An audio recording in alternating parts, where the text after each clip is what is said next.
everyone, it's King of the Monsters Productions here, and I would like to welcome everybody back to the Battle Analysis Arena. It's been a long time coming and I'm finally back. This time for a more unusual but interesting Halloween themed battle. I know that Halloween passed by now, I'm sorry, this was supposed to come out on Halloween. But anyway, in one corner, we have pure evil itself, known by many names. He is the Shape, the Boogeyman, Michael Myers, specifically the one featured in the continuity of the H20 timeline, which includes Halloween 1, 2, 20 years later, and Resurrection. And in the other corner, we have one of the most beloved video game protagonists of all time, hailing from Telltale's The Walking Dead game series, and voiced by legendary actor Dave Fennoy himself, we have Lee Everett. Both of these characters hold a great significance to me and my love for horror as a genre, Lee being one of my favorite horror protagonists, up there with Ash Williams and Rick Grimes, and Michael Myers being my favorite slasher villain of all time, being the first horror series I ever completed fully. Which two of these insanely durable fighters will come out on top? It's about time that we find out. In the year of 1957, October 19th marked the date that a killer was born. This would come to be true as only 6 years later the child would claim his first victim being his sister Judith. From there he would be locked away in a sanitarium for the next 15 years before escaping the night before Halloween in 1978. From there, Haddonfield would never be the same. The Boogeyman had manifested himself in their town, and his name was Michael Myers. Michael Myers is enduring because he's pure evil. He is portrayed in the movie as almost a supernatural force, a force of nature, an evil force that's loose, and he's unkillable. It was irrational. It was really angry about something. And it had a kind of primitive, obsessed intelligence. That is almost the definition of a good monster. Michael Myers from the Halloween franchise needs no real introduction. As stated in the intro, I will be using the H20 timeline variant of Michael Myers. Despite me using this version of Michael, he will always be seen as a monster with the blackest eyes. The devil's eyes. I spent 8 years trying to reach him, and then another 7 trying to keep him locked up because I realized that what was living behind that boy's eyes was purely and simply evil. Despite Michael Myers being only noted as a human, his strength indicates otherwise, as he has shown on multiple occasions to be capable of breaking through doors as if they were nothing, flipping over multiple rows of tables. He has also shown that he is capable of supporting his own weight as well as lifting others with only one hand casually, lifting tombstones out of the ground, and the list goes on. Michael has clearly proven he's still got it even at 41 years old. Michael's speed, on the other hand, isn't as impressive. While he has shown that he is capable of vanishing and reappearing in an instant, which technically can come in handy if he wanted to ambush his opponent, typically in confrontations he walks slow and sluggish, allowing his opponents to tag him pretty easily, and on the off times that he does dodge attacks, he can still be tagged pretty easily, taking us right into the next category, durability. Michael has taken a lot, and by a lot, I mean a whole lot. Michael has easily shrugged off multiple melee-style attacks such as kicks, punches, etc. He has more impressively survived being shot 6 times with a revolver before falling off a balcony. Michael has been hit and stabbed with many melee weapons as well. Needles, knives, flagpoles, and chainsaws don't seem to faze him whatsoever. Even after being electrocuted and set on fire, he always found a way to come back. Michael Myers is clearly known for his insane durability, but what about his intelligence? He's surprisingly cunning, even for being locked up in Smith's Grove Sanitarium for 15 years. He faked his own death with a body double and hid out for 3 whole years.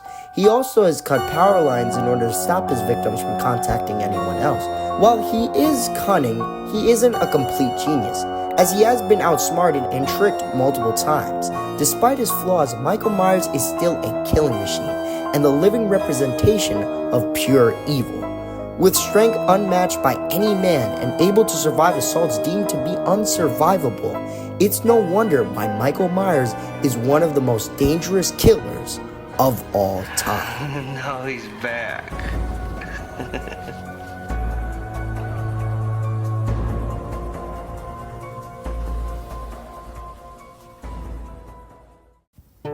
It was a new day, a normal day, a peaceful day, until it wasn't anymore. Out of nowhere, the dead began to rise. Everyone was infected. The once alive cities became barren wastelands, and every single day became a struggle for survival from walkers and from other dangerous threats. This was the world that Lee Everett would find himself thrown into on his way to prison. You're Lee Everett. You're a professor at Athens who killed a state senator who was sleeping with your wife. This is your parents' store. Folks around town know the owner's son got himself a life sentence, but I'm a reporter for WABE in Atlanta. I paid attention to that trial. Maybe you're a murderer, but I don't really care. Frankly, that's a skill that might come in handy. Lee Everett, from Season 1 of Telltale's The Walking Dead, is one of the greatest video game protagonists of all time. Once again, portrayed by the legendary voice acting of Dave Fennoy, who actually stood around Telltale and voiced in a couple of their other projects, including stuff like The Wolf Among Us and Telltale's The Batman series, with him also returning to voice Lee in later seasons of The Walking Dead, even after his unfortunate demise. Now, Lee at the beginning of the apocalypse starts as a criminal. He's thinking that this is it. He's about to be sent off to prison for the rest of his life. He's paying for his anger getting the better of him. However, the outbreak throws a big wrench in this, and now he's thrown into this world that he has to survive in. And through all of this, he finds redemption through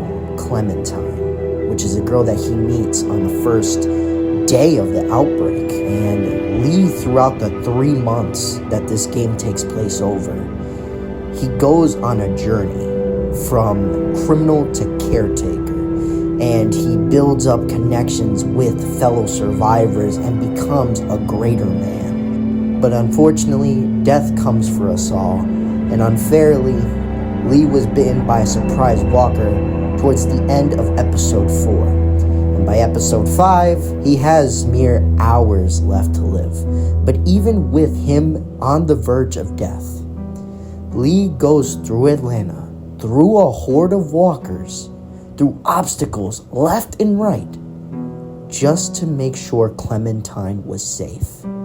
And battling against the stranger at his weakest possible state, he still manages to ensure her safety.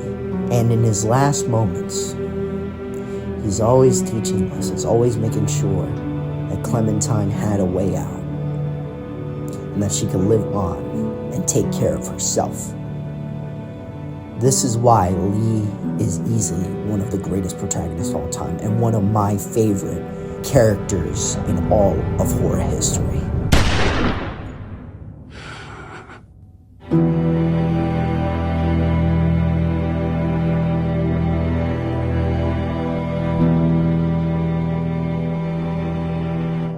Throughout those 3 months of the apocalypse, Lee proved that he can most definitely handle himself in the strength department, capable of easily killing walkers and holding multiple back at the same time. Even while in his weakest state, he was capable of going through an entire herd of them with low difficulty.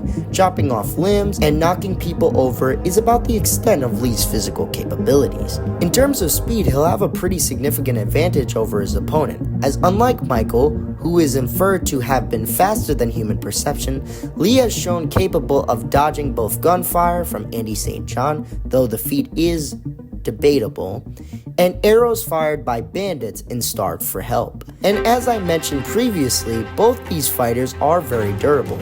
Lee at the beginning of the first episode was shown to be capable of surviving a pretty severe car crash with nothing but a cut on his leg. And as the season progressed, he has shown capable of many other feats of durability, such as enduring his own arm being cut off and the blood loss that came with it, surviving getting shot in the abdomen after sustaining multiple walker bites, and lastly, beatings from an enraged Kenny, and Andy St. John, respectively. Though, it should be noted that Lee can destroy both of these combatants based on your playstyle. Moving on to intelligence, Lee before the apocalypse was noted to have been a teacher at the University of Georgia for 6 years. Also has shown to be resourceful in survival situations using his surroundings for assistance. With all that being said, Lee has proven that not only he was a fantastic character, but also a skilled and strong combatant. Just hold on.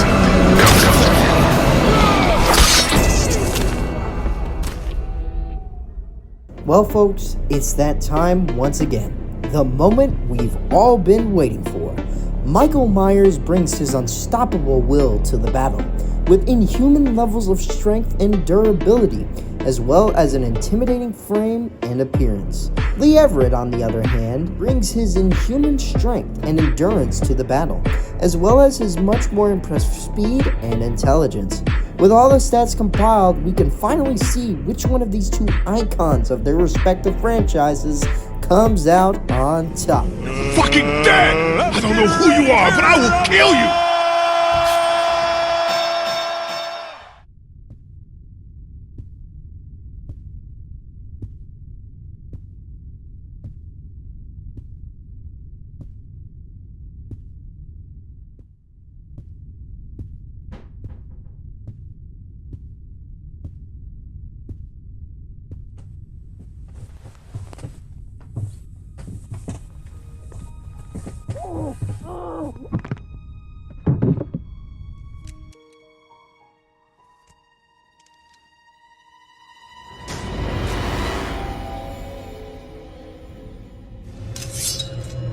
Where is she?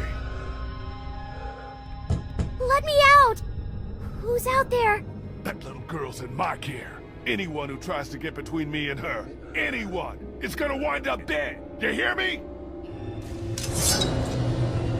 You wanna get violent, you old fuck? Well, come on!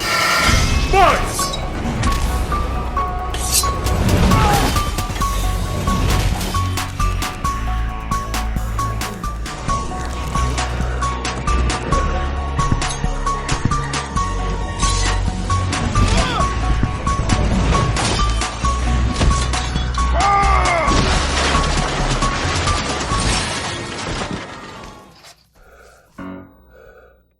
I'll kill you!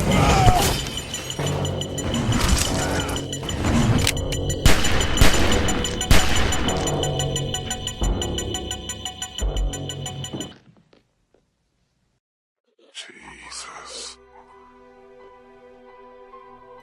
Man.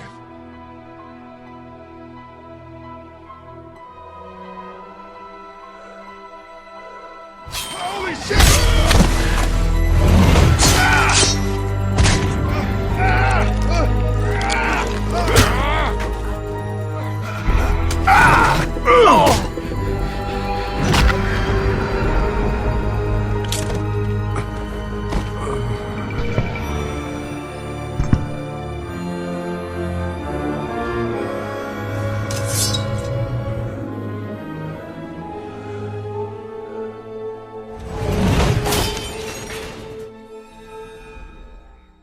Unfortunately, in this case, our GOAT, Lee Everett, could not pull off the victory against Michael Myers. Even though he puts up a great fight, in my opinion, it's very clear to me that even though their strengths are pretty comparable, with Lee being able to hold back multiple walkers at once and Michael just being able to lift people with singular arms, it's very clear that strength is pretty even between the two. Speed obviously goes to Lee, as well as intelligence. So what this really comes down to is who's going to be able to tank more damage. And unfortunately, that goes to Michael in spades. Yes, Lee can cut off his own arm. Very impressive stuff. But he still passes out from the blood loss and the sheer amount of pain that comes with that. And on top of that, he does die. He doesn't survive this. By the end of the day, he still dies. And while we can infer that without that walker bite, he could probably survive that, Michael Myers throughout his film series has shown that he can survive beatings and shootings and all sorts of physical weaponry. Michael Myers took more than 12 rounds from Loomis's revolver, and he was fine. He also survived getting scorched twice. So how I see this going is the fight starts pretty comparable, with both being able to land hits on each other that do equal amounts of damage, with Lee being the more likely to tag Michael due to his superior speed. But as the fight drags out into a brawl, that's where Michael's going to take it, unfortunately. And this is why your winner for the second episode of Versus Battle Analysis is Michael Myers. Fight!